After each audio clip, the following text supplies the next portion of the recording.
You're drinking 2 liters of water a day, but your cells might still be starving for moisture.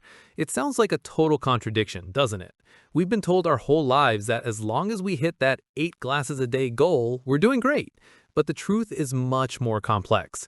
Chugging massive amounts of water actually triggers a rapid filtration reflex in your body. This sends a panic signal to your kidneys to flush everything out immediately. The tragedy here is that this flash flood often takes vital nutrients and electrolytes with it before they ever have a chance to be absorbed. To truly hydrate, you have to stop focusing on the total volume in your bottle and start mastering your timing. Think about how most of us live. We spend 4 hours working, realize we haven't had a sip of water, feel a headache starting to crawl up our neck, and then we proceed to crisis chug an entire 32-ounce bottle in 30 seconds. You feel full, maybe even uncomfortably bloated, but your body views this sudden flood as an emergency. When you dump that much liquid into your system at once, your blood volume spikes too quickly. To protect your heart and keep your blood pressure stable, your body works overtime to get rid of the excess. You aren't actually hydrating your brain or your muscles, you're just creating a high-speed transit system from your mouth straight to the bathroom. This is why you can drink a gallon of water and still feel fatigued, foggy, and dry. To understand why this happens, we have to look at the gatekeeper of hydration. Electrolytes. You can think of water as the passenger and electrolytes as the taxi driver. Without the driver, the passenger has no way to get to the destination, which in this case is the inside of your cells. When you drink plain, filtered water in huge amounts, you're actually diluting the concentration of sodium, potassium, and magnesium in your blood. Your body is incredibly sensitive to these levels.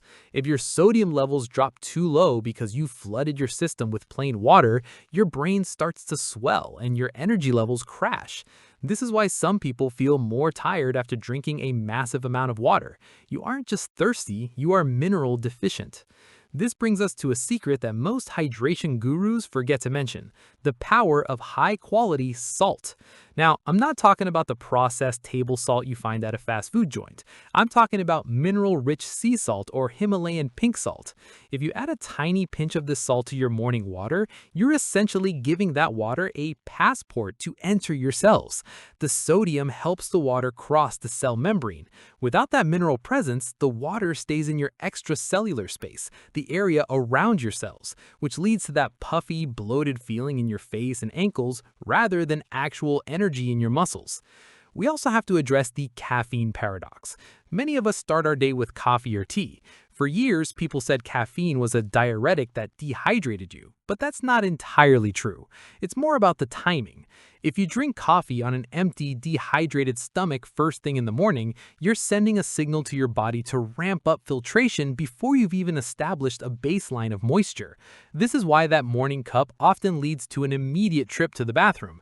The trick is to sandwich your caffeine. Have your 8 ounces of water first, wait 20 minutes, enjoy your coffee, and then follow it up with small sips of water.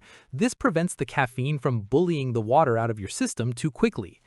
The secret to staying truly energized and keeping your brain sharp is a method called microdosing. Instead of these massive floods, think of your body like a garden. If you dump a 5-gallon bucket of water on a dry, cracked potted plant, the water just runs down the sides and spills out the bottom. The soil doesn't have time to actually grab the moisture. But if you drip that water slowly and steadily, the soil actually soaks it up and holds onto it. For us, this means drinking about 4 to 6 ounces of water every single hour. This small, consistent amount keeps your blood volume stable. It allows your cells the quiet time they need to pull in moisture without ever triggering that emergency flush reflex from the kidneys. We also have to address the huge mistake people make during meals. Many of us sit down for dinner and drink 2 huge glasses of ice-cold water. This is a double whammy for your health. First, it dilutes your stomach acid and the digestive enzymes you need to break down your food. If your food isn't broken down, you can't access the nutrients inside. Second, and most importantly, hydration is nutrient dependent. You actually need the minerals from your food to help pull water into your cells through osmosis. If you drown your stomach in liquid while you eat, you hinder the very process that allows water to stay inside your body where it belongs.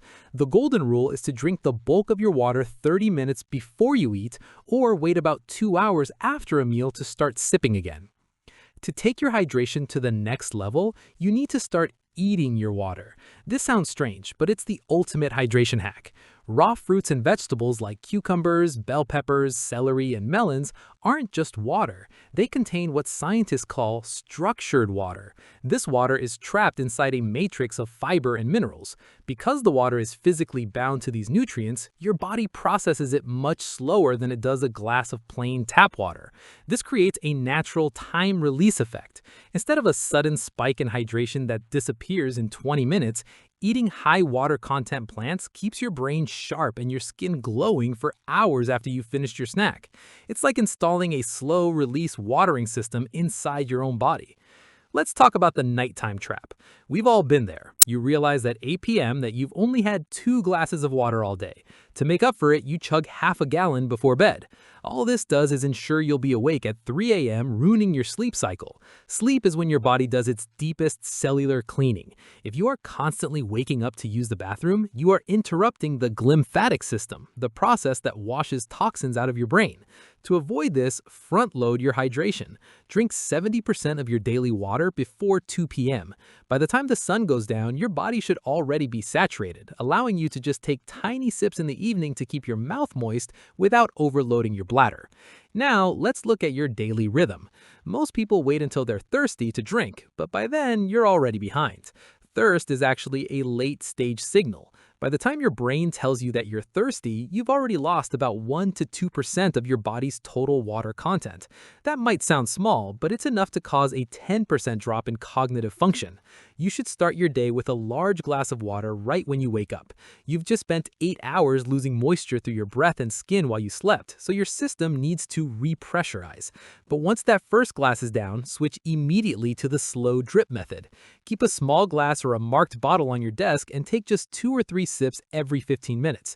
Real hydration is about consistency, not intensity.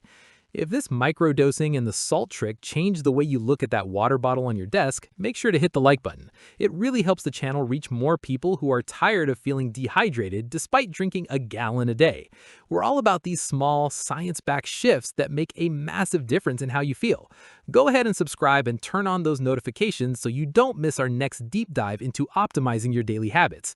I really want to hear from you in the comments. Are you a crisis chugger who tries to drink everything at once? Or are you going to try the sipping method starting tomorrow? Let's get the conversation started below.